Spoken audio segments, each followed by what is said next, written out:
आपको प्रभु यीशु की कृपा और शांति के साथ अभिवादन करते हैं। भगवान आपके जीवन को आशीर्वादित करें। अध्ययनों के इस आगे के भाग में आपका स्वागत है। शाश्वत सुसमाचार के संदेश का अजूता आज अध्ययन संख्या 2 है। हम इसके आगे बढ़ेंगे।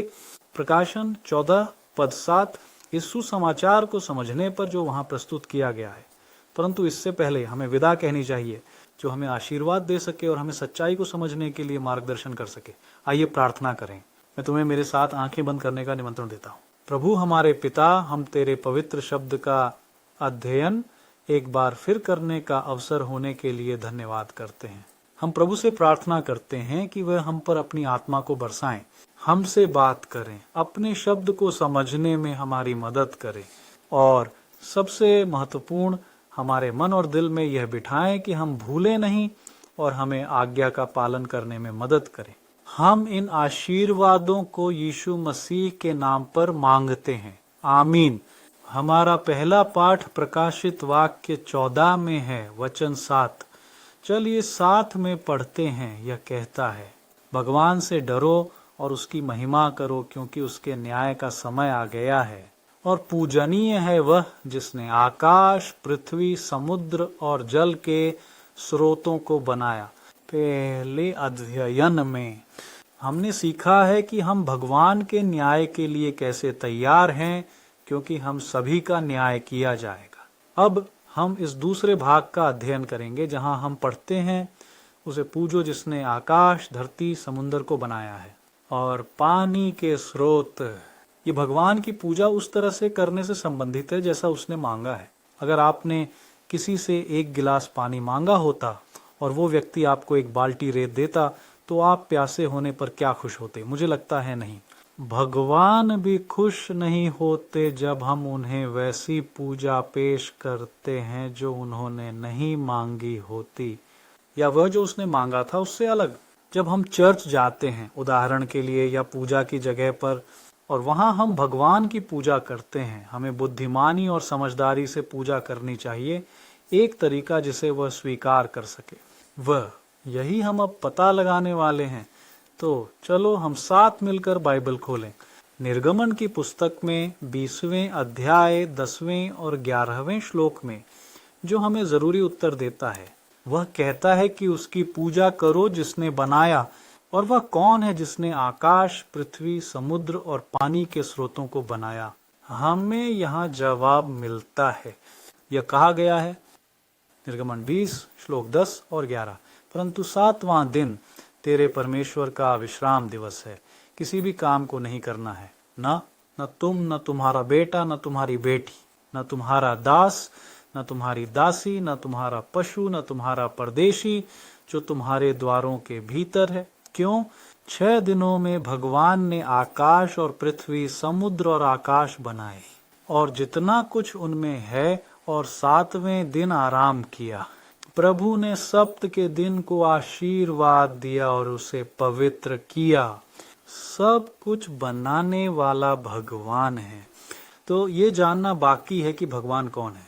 कितने भगवान हैं, इसका उत्तर बाइबल हमें देती है।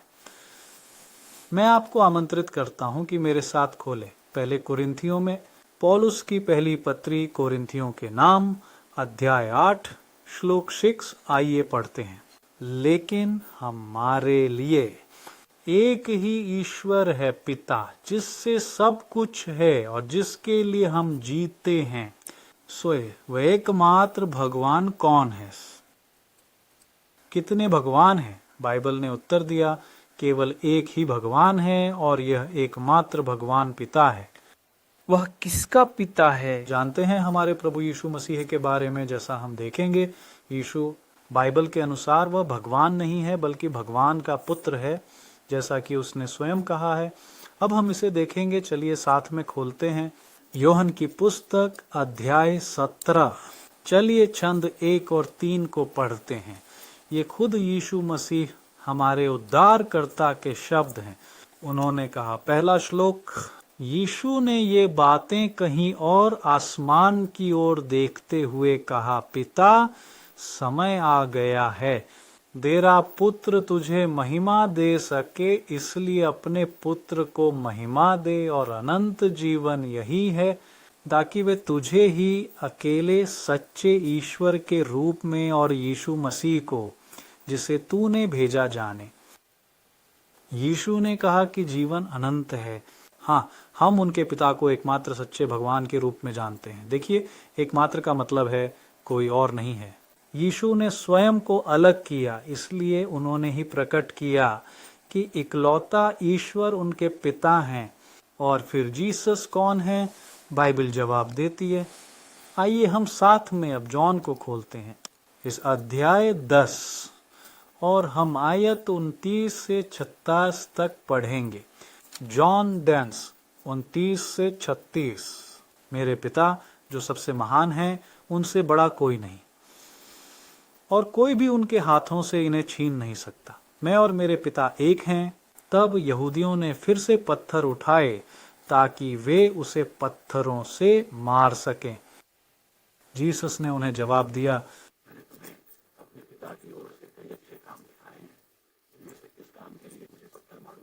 यहूदियों ने जवाब दिया, कहा, हम तुम्हें किसी अच्छे काम के लिए नहीं बल्कि लेकिन ईश निंदा के लिए, क्योंकि तुम एक मनुष्य होकर खुद को भगवान बना रहे हो। यीशु ने उत्तर दिया, क्या आपके कानून में नहीं लिखा है? मैंने कहा, तुम देवता हो, क्योंकि अगर कानून ने उन्हें देवता कहा जिनके पास भगवान का वचन गया था और शास्त्र को रद्द नहीं किया जा सकता, जिसे पिता ने पवित्र किया और दुनिया में भेजा, तुम उसे निंदा कहते हो क्योंकि मैंने कहा मैं भगवान का बेटा हूं। तो देखिए, यीशु ने कहा कि वह ईश्वर का पुत्र था, वही खुलासा किया। किसी को भी संदेह नहीं होना चाहिए। यहाँ रहना सार्थक है। एक छोटी टिप्पणी, बाइबल की कुछ आयतें गलत तरीके से और अनुवादित की गई ले जाता है, और अंततः समझें कि यह कि पवित्र आत्मा भगवान है, यीशु भगवान है, लेकिन बस संदर्भ से बाहर ले लिया गया या सही ढंग से अनुवाद नहीं किया गया। उनके मूल संदर्भ के अनुसार समझा जाना चाहिए, न ही कहाँ पहनना कविता है। विरोधाभास करेगी। यहाँ प्रभु यीशु के बारे में हम जो स्पष्ट शब्द पढ़ते हैं, वैसे हम अब पढ़ने जा रहे हैं प्रोफेट जॉन द्वारा देखे गए और प्रकाशित वाक्य पुस्तक अध्याय 5 में उल्लिखित एक पूजा का दृश्य। आयत 13, ध्यान दें और सीखें। जो समस्त ब्रह्मांड में पूजा जाता है। प्रकाशित वाक्य 5 13वां श्लोक। और मैंने स्वर्ग में और पृथ्वी पर और पृथ्वी के नीचे और समुद्र में रहने वाले हर प्राणी को सुना, और उनमें मौजूद सभी चीजों के बारे में कहने के लिए, जो सिंहासन पर बैठा है और मेमने को धन्यवाद और सम्मान और महिमा और शक्ति मिले सदैव के लिए। यहाँ किसकी पूजा की जाती थी? उस व्यक्ति की जो सिंहासन पर बैठा है, यानी भगवान पिता। और उसके अलावा कहा जाता है कि वहाँ एक मेमना है। मेमना यीशु है। एक बार यूहन्ना प्रकटकर्ता, या बेहतर कहें यूहन्ना बपतिस्मा देने वाला, उसने यीशु की ओर इशारा किया और कहा, देखो ईश्वर का वह मेमना जो दुनिया का पाप दूर करता है। यह पाठ जॉन 1:29 में है।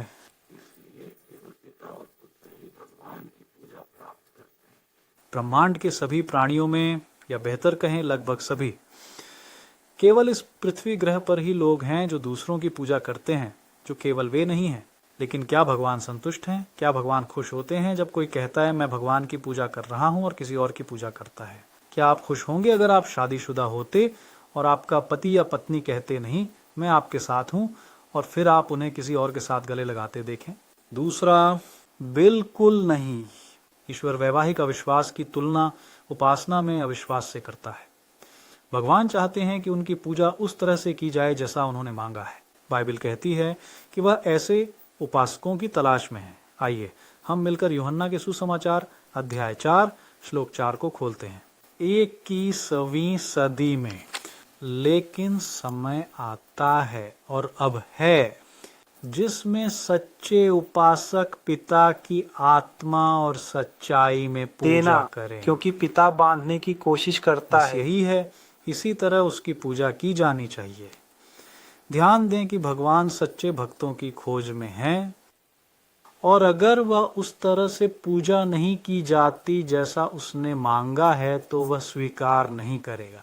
यदि आप पहले से जानते हैं कि ईश्वर को किस प्रकार की पूजा पसंद है, तो हम कैसे आशा कर सकते हैं कि वह एक अलग पूजा स्वीकार करेगा? ऐसा संभव नहीं है, है ना? भगवान वही स्वीकार करेंगे जो हम जानते हैं कि सही है। और इसका एक स्पष्ट उदाहरण उत्पत्ति में है, जिसे मैं आपके साथ इस अध्याय में खोलना चाहता हूं। आयतें 3 से 7 तक यह आदम और हव्वा के 2 बेटों कैन और आबेल की कहानी है।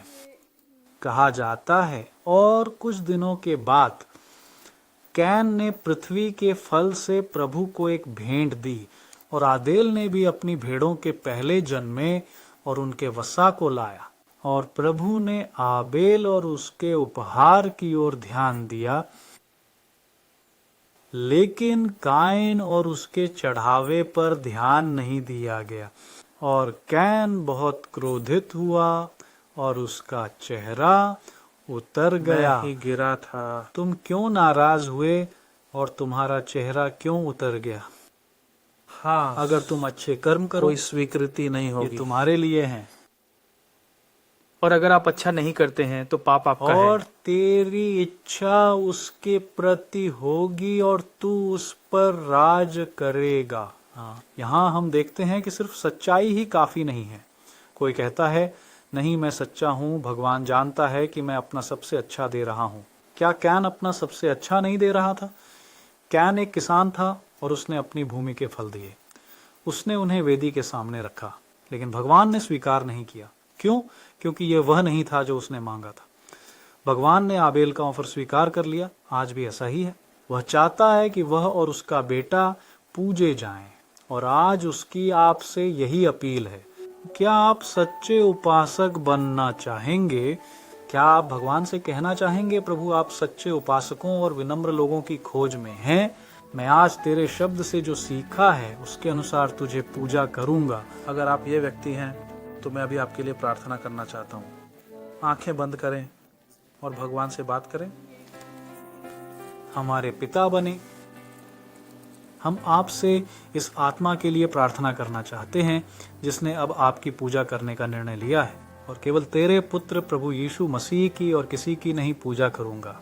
प्रभु की इच्छा अनुसार, उसके पवित्र वचन में बताए गए अनुसार प्रभु की आराधना करें।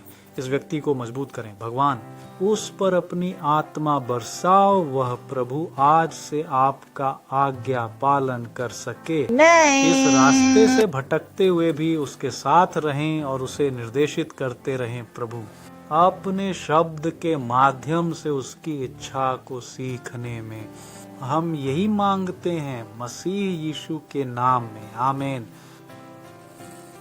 आज हमने खोजा कि हमें किसकी पूजा करनी चाहिए। शायद आपके मन में एक सवाल उठा हो, ठीक है, लेकिन ज्यादातर जगहों का अंत में जहां मैं इधर उधर सुनता हूं, और पूजा इस तरह से नहीं की जाती है। अब हाँ, पिता, पुत्र और पवित्र आत्मा को, लगभग सब कुछ पिता, पुत्र और पवित्र आत्मा के नाम पर किया जाता है वैसे, लेकिन ये बाइबल ने सिखाया नहीं था, जैसा कि हमने देखा। तो इस स्थिति का क्या होता है? भगवान इसे कैसे देखते हैं? विश्वासियों के शरीर, धार्मिक संगठन, अंत में जो उसे पसंद नहीं करते, जैसा उसने हमें सिखाया, जैसा उसके शब्द में है, यह हम अगले अध्ययन में देखेंगे। मैं आपको पहले से ही आमंत्रित करता हूँ हमारे साथ बने रहने के लिए। भगवान आपको आशीर्वाद दें, और तब तक